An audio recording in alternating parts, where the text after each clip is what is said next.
Hello everyone, Zira here. Now we are going to listen to podcast news which includes editorials. While walking in the morning or evening, while cooking, cycling or during free time you can listen. Listening improves the quality of communication and comprehension. You will learn different accents and pronunciations. Before going ahead, I would like to welcome you all to the virtual school. A new way of learning and teaching, with the vision of Let's Grow Together. Our mission is to learn how to learn and teach how to teach. So stay tuned. And here we go. Editorials. Editorial 1. Guarantor beware, entrepreneurs signing guarantee will have to be certain that the business will not flounder. The Supreme Court judgment upholding creditors' right to proceed against personal guarantors to loans provided by them to a corporate borrower helps lift the uncertainty over the extent to which banks and other financial lenders can pursue not only the corporate debtor but also the individuals who had furnished personal guarantees to enable the flow of credit to the company they had stood surety for. This ought to be of significant consequence to the financial system, already under a mountain of bad loans, by helping expedite the resolution of such stressed assets. The two-judge bench was considering a clutch of petitions challenging the government's 2019 notification that made personal guarantors a separate category of individuals who could be proceeded against under the Insolvency and Bankruptcy Code as part of the insolvency proceedings initiated by lenders against defaulting corporate entities. In dismissing the petitions, the judges made clear that the government was right in carving out personal guarantors as a separate species of individuals, given the intimate connection between such individuals and corporate entities to whom they stood guarantee. Banks now stand a real chance of recovering substantially more from the resolution of a stressed corporate entity, as in most cases it has been the relatively affluent promoters who have been standing as individual personal guarantors for the loans extended to the companies they promoted. Several corporate leaders are set to be impacted. The promoters of many defaulting corporates, which are facing action under the IBC, had furnished guarantees for thousands of crores in loans availed by the companies they ran. The State Bank of India alone had submitted in the apex court that it had served demand notices aggregating to more than 39,000 Indian rupees crore to individuals who had signed as guarantors for credit provided to corporate entities. The judges also cleared the air over another issue that is bound to strengthen the creditors' positions in all ongoing, future, and even completed insolvency proceedings. The bench ruled that the approval of a resolution plan for the corporate debtor does not extinguish the personal guarantor's liability, which it said arises out of an independent contract. Lenders can now proceed against the guarantors to enhance recovery, given that most banks agree to haircuts when negotiating a resolution plan with a new promoter for the defaulting company. The only wrinkle here is that once the resolution plan becomes legally binding, the guarantor loses the recourse to remedy from the borrower when the creditor invokes the personal guarantee. Entrepreneurs will now have to think twice before signing a personal guarantee unless they can be very certain that the business they found will not flounder. Another challenge: the rise in mucormycosis cases underlines the need for diabetics to get vaccination. The second wave of the pandemic has thrown up another serious challenge. Besides, in just about 3 months, the number of daily cases touching 4.14 lakh on May 6 and cumulative cases crossing 15 million, mortality reaching an all-time peak of 4,529 on May 18 and the total number of deaths reaching nearly 1.5 lakh, there is now a growing number of mucormycosis cases being reported in COVID-19 patients. A concerned health ministry has now asked all states to classify mucormycosis, a fungal infection, as a notifiable disease under the Epidemic Diseases Act 1897. A few states have complied. As a notifiable disease, every suspected and confirmed case is to be reported to the state health department. While the infection is caused by a group of molds called mucormycetes, which are commonly found in the environment, the fungi are largely harmless under normal circumstances. But COVID-19 patients with uncontrolled diabetes who are on steroid therapy face a higher infection risk. Breathing in the fungi spores can cause an infection in the lungs or sinuses which can spread. Even when blood sugar is under control, indiscriminate steroid use can cause an increase in blood sugar levels, making such patients more susceptible to mucormycosis infection. Patients with severe COVID-19 disease tend to develop a systemic inflammatory response leading to lung injury and multi-system organ dysfunction. While WHO strongly recommends that corticosteroids such as dexamethasone be used in treating patients with severe and critical COVID-19, they should not be used in non-severe COVID-19 patients. The absence of any new or repurposed drugs to effectively treat COVID-19 patients and the lack of clear guidelines in using certain drugs have led to indiscriminate drug use, including steroids. The rise in mucormycosis infection cases should be a wake-up call for COVID-19 patients and medical practitioners to use steroids judiciously for a limited period and in the right dosage, especially in diabetic patients. Self-medication with steroids should be avoided at any cost. Most importantly, in COVID-19 patients with diabetes, controlling blood sugar levels using insulin can help prevent mucormycosis infection. While the availability of amphotericin B to treat mucormycosis was limited till recently, 5 manufacturers in India are in the process of ramping up production. 5 more companies have also been licensed to augment supplies. Since the infection presents itself with typical symptoms, timely diagnosis is easy. The infection can be cured without even surgery if detected early. This is one more reason why people, particularly those with diabetes, should get vaccinated soon. Since complete vaccination prevents severe disease, diabetics will not need steroids, and hence will not suffer from mucormycosis. Recalibrate growth, reprioritize expenditures. Protecting total expenditures at the budgeted level and mass vaccination are important in India's pandemic situation. See Rangarajan and DK Srivastava. Getty Images/iStock Photo Napong/Getty Images/iStock Photo. The second wave of COVID-19 currently sweeping India is forcing states into successive lockdowns, in turn eroding economic activities. The growth projections of different national and international agencies and the fiscal projections of centers' 2021-22 budget require recalibration. COVID-19-induced erosion. The International Monetary Fund, IMF, the Reserve Bank of India, RBI, and the Ministry of Finance's Economic Survey had forecast real GDP growth for 2021-22 at 12.5%, 10.5%, and 11%, respectively. Moody's has recently projected India's GDP growth in 2021-22 at 9.3%. https://bit.ly/35kws8. This is close to the benchmark growth rate of 8.7%, which would keep India's GDP at 2011-12 prices at the same level as in 2019-20. This level of growth may be achieved based on the assumption that the economy normalizes in the second half of the fiscal year. If the lockdowns come to an end earlier, the growth rate may be higher, but that is perhaps unlikely.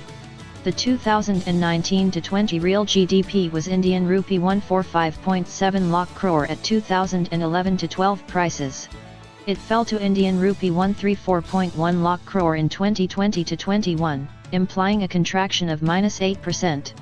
If even the growth rate of 8.7% for 2021-22 comes under challenge because of a prolonged lockdown, not only will India see a fall in the real GDP in the current year as compared to 2019-20 level, but the nominal GDP numbers assumed in the budget will also be belied, adversely affecting the fiscal aggregates in the centre's 2021-22 budget. At 8.7% real growth, the nominal GDP growth would be close to 13.5%, assuming an inflation rate of 4.5%. This would be lower than the nominal growth of 14.4% assumed in the Union budget. At 13.5% growth, the estimated GDP for 2021-22 is Indian rupee 222.4 lakh crore at current prices. This will lead to a lowering of tax and non-tax revenues and an increase in the fiscal deficit as compared to the budgeted magnitudes. Budget magnitudes. The budgeted gross and net tax revenues for 2021-22 were Indian rupee 22.2 lakh crore and Indian rupee 15.4 lakh crore, respectively. The assumed buoyancy for the centre's gross tax revenues, GTR, was 1.2. Even if this buoyancy is achieved, the lower nominal GDP growth would imply a GTR growth of 15.7% as compared to the budgeted growth of 16.7%. If, however, the buoyancy of 1.2 proves optimistic and instead a buoyancy of 0.9, which is the average buoyancy of the 5 years preceding the COVID-19 year, is applied, the nominal growth of GTR would be 12.2%. This would lead to the centre's GTR of about Indian rupee to 1.3 lakh crore. The corresponding shortfall in the centre's net tax revenues is estimated to be about 0.6 Indian rupees lakh crore. The budgeted magnitudes for non-tax revenues and non-debt capital receipts at Indian rupee 2.4 lakh crore and Indian rupee 1.9 lakh crore, respectively, may also prove to be optimistic. In these cases, the budgeted growth rates were 15.4% and 304.3%, respectively. The excessively high growth for the non-debt capital receipts was premised on implementing an ambitious asset monetization and disinvestment program. The COVID-19 disturbed year may not permit any of this. The budgeted growth in non-tax revenues is largely dependent on an assumed growth of 60% in revenues from communication services and of 44.1% in dividends and profits from non-departmental undertakings. We consider that a shortfall of Indian rupee 1.5 lakh crore in non-tax revenues and non-debt capital receipts together may not be ruled out.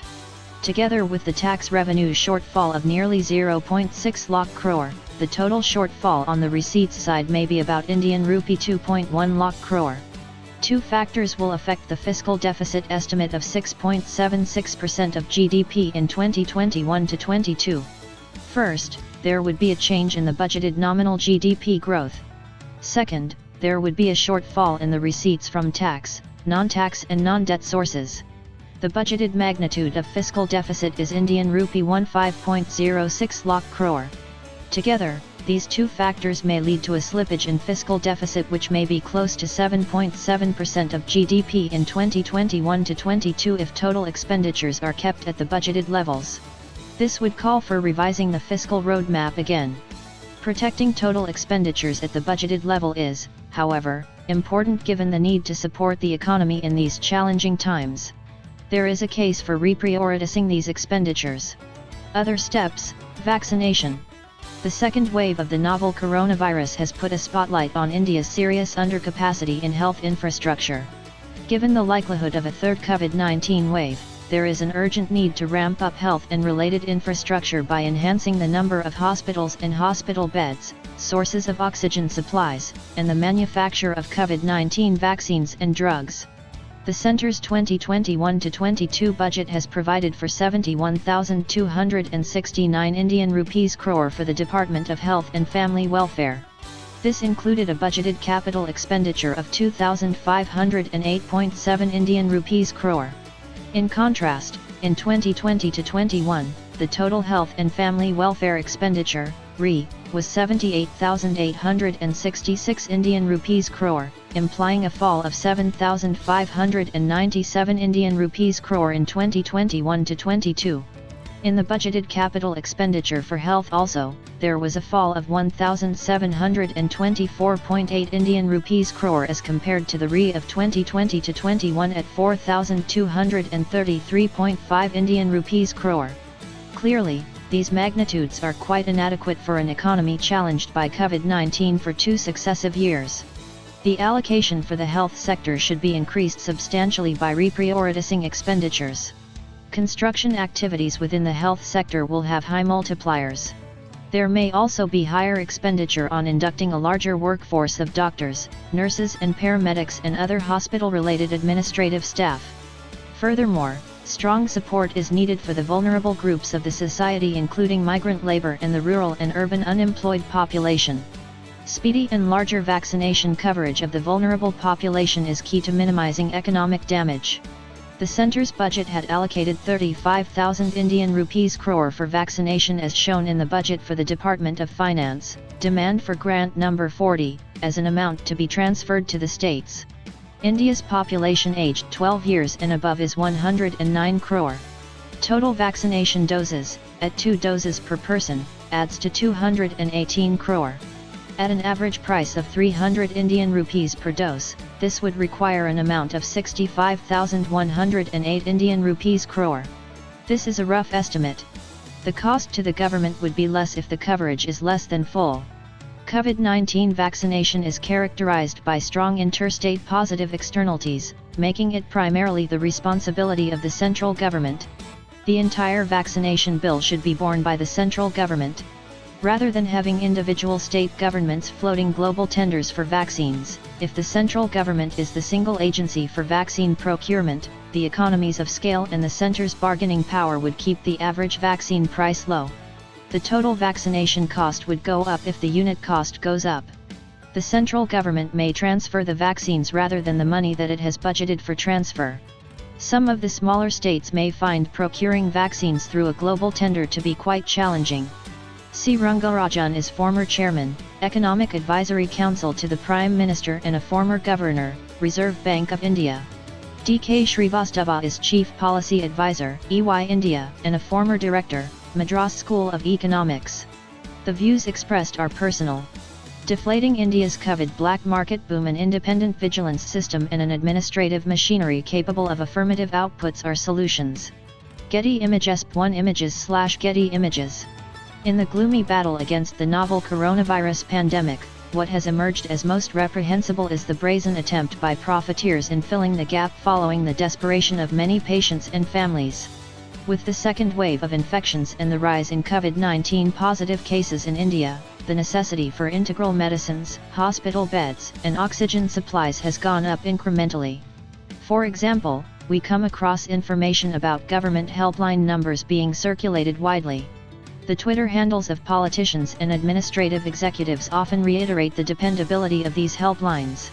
These helpline numbers ought to be not just ray of hope delivery systems but also a clear demarcation between what is legal and officially authorized, and what is not.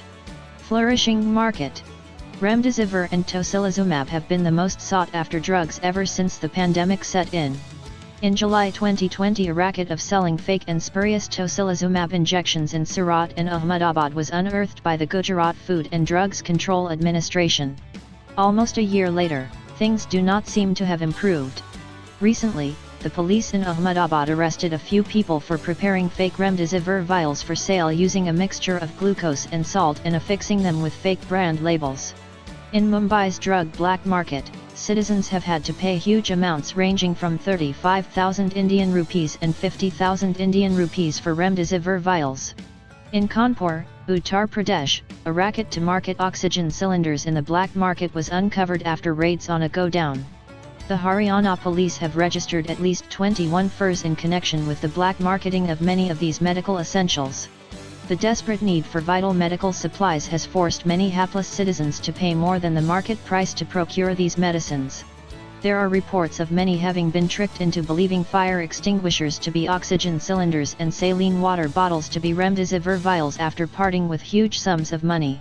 However, clamping down on these cases and the culprits is dependent on having an efficient multidimensional preventive model rather than a control mechanism that functions much after the damage has been already done. India is in the middle of its second year in the battle against the COVID-19 virus, and the persistent challenges many citizens face in medical aid is a wake-up call to revisit the administrative mechanism and map its limitations. In India, the distribution of remdesivir in the states is mostly controlled by the local governments, while decisions about oxygen supplies to the states are predominantly decided by union bodies. Yet, citizens have been approaching alien sources to procure medical supplies. The pressures. A major reason behind why many are in the situation they are facing is because administrative organizations are being overwhelmed and helpline numbers inundated with calls and difficult to connect to. Even if citizens are fortunate enough to have their requests entered in records, they may not be able to procure the products they need due to the inadequacy of resources or probably not receiving a closure communication from helplines, which keeps them at a loose end without knowing where else to go and what else to do. This inaccessibility, a redundant and long communication process flow, and a delay in rendering responses are what have affected the reliability of these helplines as far as people are concerned. Any market, black or otherwise, is a dynamic hemisphere which is consumer-driven. There is public demand for what the products these black markets or rackets have to offer, and which is why they thrive.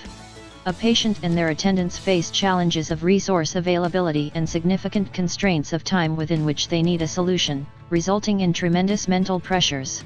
Alleged hospital bed booking scams, the unnecessary hoarding of COVID-19 essentials by the elite, and possible VIP culture practices have contributed to the erosion of trust. These elements have all combined to force the public to look elsewhere for sources beyond the probability of the government rendering them assistance. Volunteers as a resource. Therefore, administrative mechanisms need to be expanded qualitatively and quantitatively. India is blessed with numerous volunteer organizations trying to tackle the various challenges of the pandemic. Unfortunately, in many instances, they do not enjoy governmental support. The state machinery needs to identify such groups, train them, optimize them and deploy them on a priority basis and ensure that there is no concentration of human resources in a single vertical. We need to operationalize technological knowledge in order to ease the communication processes which could reduce the burden on data entry operators and the management information systems to induce better responsive behavior. We need an expert planning model which not only allocates the resources judiciously but also allows a follow-up of the entire process flow to ensure that there are no illegal deviations. In oversight, we need a strong, decentralized, and independent vigilance system which promotes transparency in this desperate situation to ensure quality in the performance of administrative set UPS. At the end of the day, what has been listed above ought to be matched with confidence-building mechanisms. It is only when the government's performance is high and the administrative machinery is capable of large-scale affirmative outputs that the public will not have to look for third-party resources. And with no dependency subsisting on them, profiteering would not have a dimension and play its game. Jayesh Ranjan is in the Indian Administrative Service and works for the government of Telangana. Amulya Anil is a law student at Symbiosis Law School, Hyderabad. The views expressed are personal. Thank you. Editorial 2. The many benefits of an eco-tax. Environmental fiscal reforms will reduce pollution and generate resources for financing the health sector. Men row a boat in the polluted waters of the Yamuna River in New Delhi. AFP. The Indian government announced a pandemic-related stimulus package in FY 2020-21 though there was large decline in tax revenue. The fiscal deficit for FY 2020-21, revised estimates, is projected to be 9.5% of the GDP.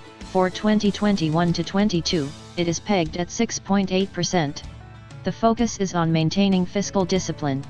In this peculiar scenario, sustained health financing in India remains a challenge. Household spending on health.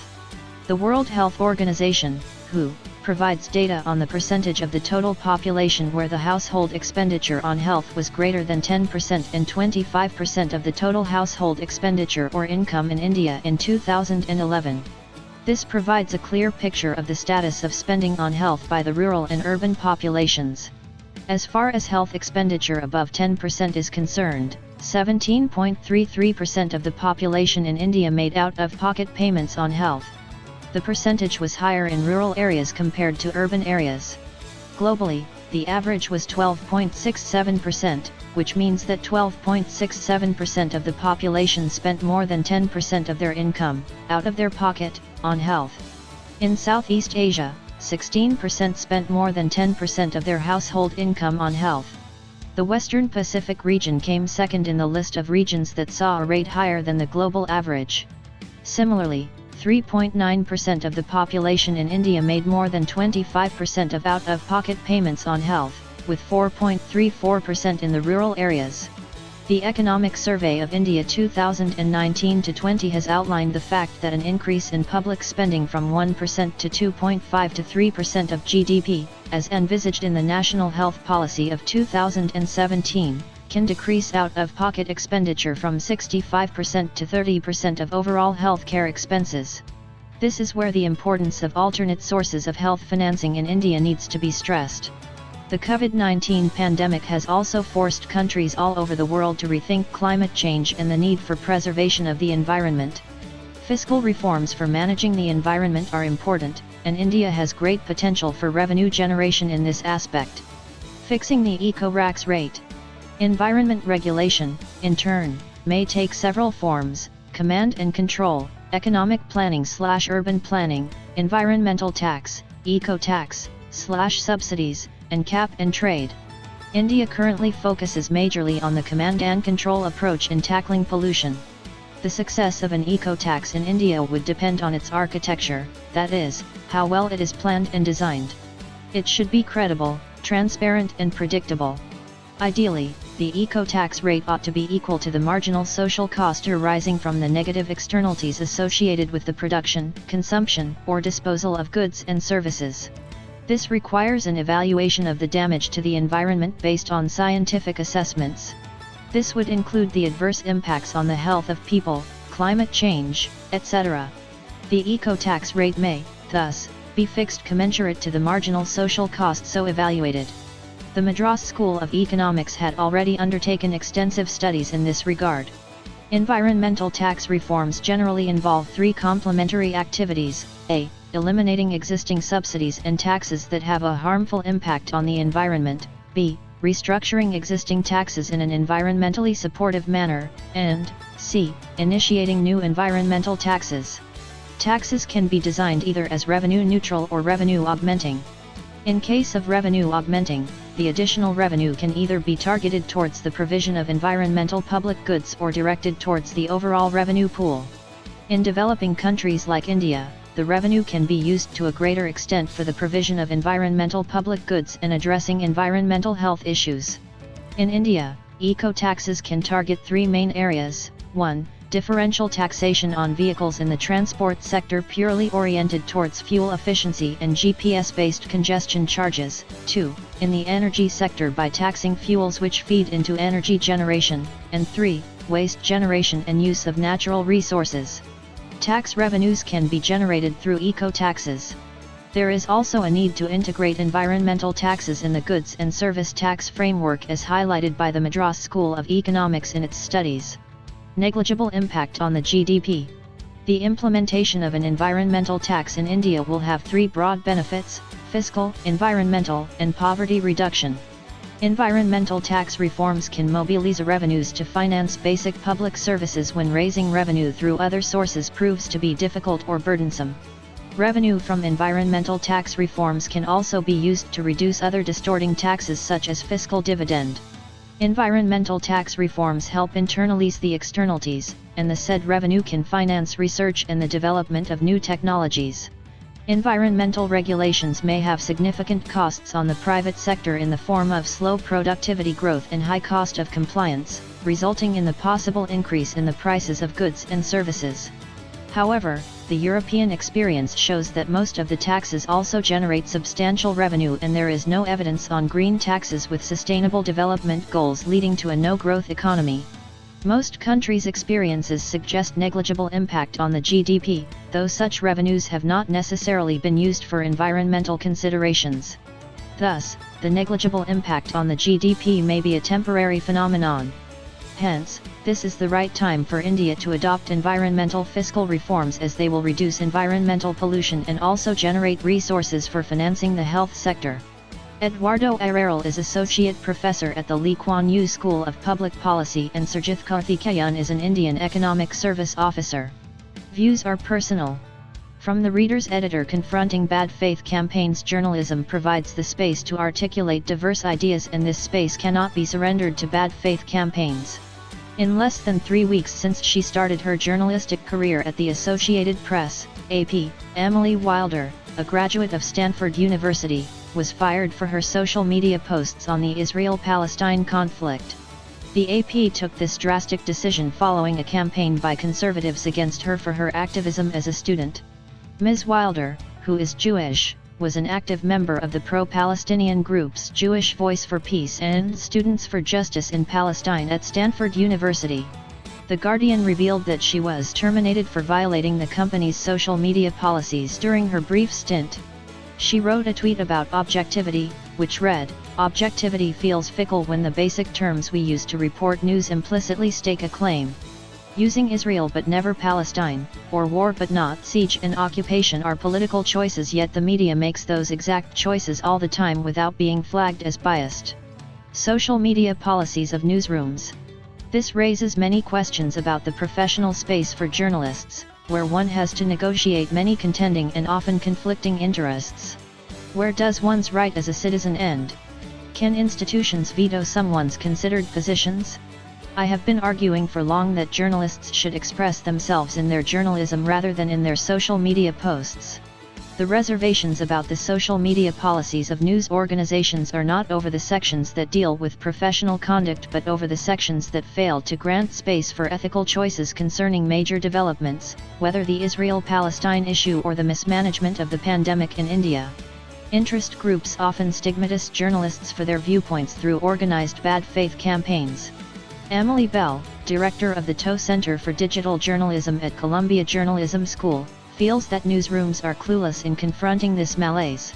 She tweeted, "If news organizations cave into pressure from bad faith campaigns, if they cancel workplace contracts on the basis of student activism or errors of judgment, then the field will miss out on some great reporters."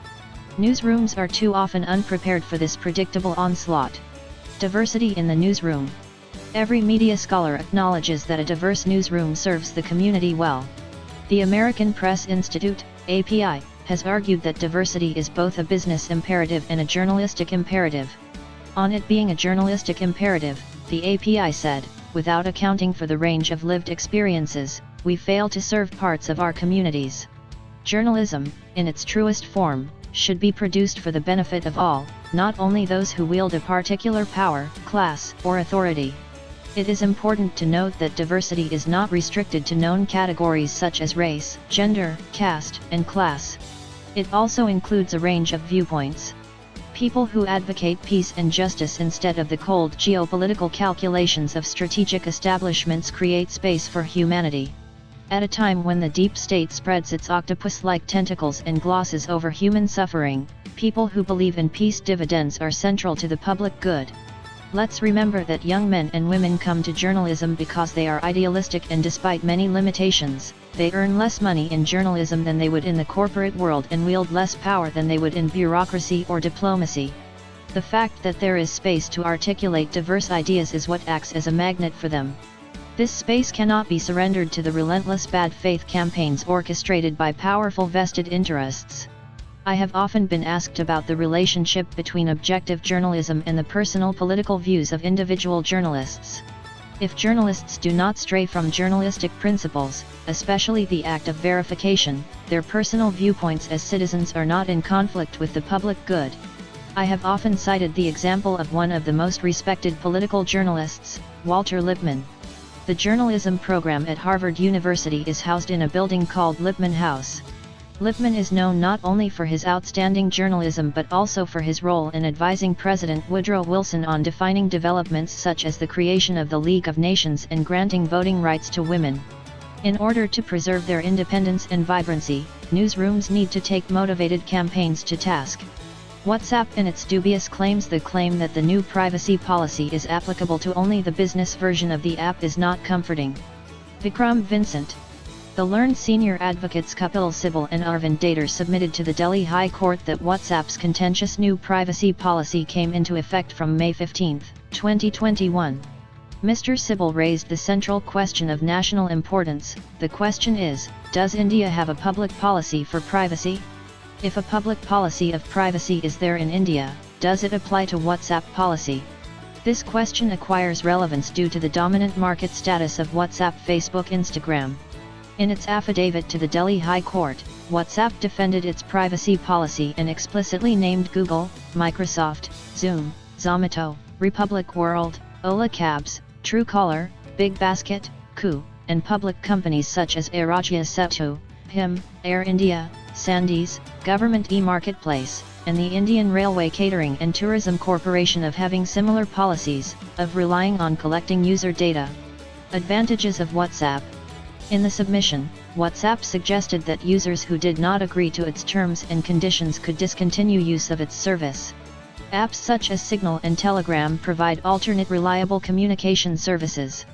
While this is a reasonable option for urban users of messaging apps, researchers working with rural and disenfranchised sections have pointed out the reliance on WhatsApp's services due to the design of the app. WhatsApp has an inherent advantage with its messaging and audio-video calling even in low-bandwidth internet areas. This has to be seen in conjunction with WhatsApp Pay, which allows users to transfer money to others. Thus, a mass migration to more privacy-respecting services appears near impossible due to vendor lock-in. The observation of the Competition Commission of India that WhatsApp is misusing its dominant status appears relevant here. The claim that the new privacy policy is applicable to only the business version of the app is not comforting. This is because metadata from the non-business versions are already being exchanged with other services of the Facebook company.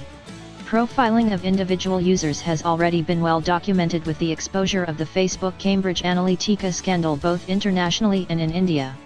For businesses using WhatsApp, there would be a reasonable expectation that the services would be more secure than the normal version. Thus, diluting the privacy policy for the business version appears counterintuitive.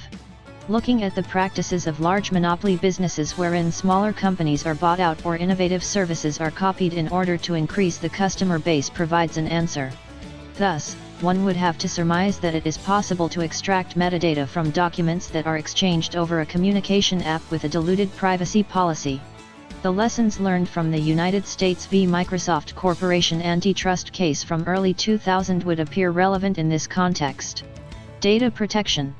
We would have to understand that a WhatsApp exception, as suggested by Mr. Sybil, would only open the floodgates to further privacy violations by both the state and private entities dealing with user data. There is the issue of potential violation of privacy of children through ed-tech apps due to the lack of both a comprehensive ethics policy and a data privacy law akin to the European General Data Protection Regulation, GDPR. In the context of services provided by the above-mentioned companies, the Personal Data Protection Bill of 2019 does not even attempt to provide a fig leaf of protection to users of services. To ensure that the privacy of the Indian citizen is protected in the digital sphere, the Data Protection Bill needs to be reformulated to ensure that it focuses on user rights with an emphasis on user privacy. A privacy commission would have to be established to enforce these rights. The government would also have to respect the privacy of the citizens while strengthening the right to information. There is an overarching need for a strong data protection bill. 50 years ago, May 24, 1971. Hindi terms. New Delhi, May 23, the Prime Minister, Mrs. Indira Gandhi, is believed to be reconsidering the decision taken already that members of Parliament should use Hindi expressions to denote the names of ministries and government departments as circulated by a presidential notification early this month. While it was explained by officials of the Rajya Sabha and the Lok Sabha that members were under no compulsion to use only Hindi expressions when putting questions and giving notice of call attention motions, a formal request was made to members that as far as possible they should use Hindi designations of ministers and Hindi nomenclature of ministries and departments. But contrary to the spirit of this request, papers circulated to members yesterday by the Parliament Secretariat have revealed that all English expressions have been completely eliminated and only Hindi expressions have been used to denote the designations of ministers and ministries. The normal practice all along has been to print members' questions both in English and in Hindi separately. Mr. Ara Sezian, DMK Member of Parliament, has made a strong representation to the Prime Minister and the Speaker of the Lok Sabha protesting against this imposition of Hindi on members to the exclusion of English. 100 years ago, May 24, 1921. Psychology of Unrest, from an editorial. The leopard can never change its spots, neither can the average white man his outlook towards his colored brethren. It does not much matter even if he is an Englishman or American, two of the foremost nationalities priding themselves in their inborn love of liberty. The color obsession persists. National freedom and self-determination when applied to white races and European nationalities are inviolable principles of an exalted system of political philosophy based upon divine birthright and natural justice. But the same principles, in the case of subject nations and non-white races, becomes merely matters of empty sentiment or mental aberration. National honor and self-respect have, according to him, no abiding political value and significance for colored peoples, who have merely to content themselves with the phenomena of peace and plenty, the one unnatural, because enforced, and the other fictitious because existing only in the works of Western economists. Thank you. Thank you so much for watching this video as podcast. Do like, share and comment. Press the subscribe button and hit the bell icon to get new notifications. Thank you. Take care and stay safe. God bless you all. Jai Ma Bharti.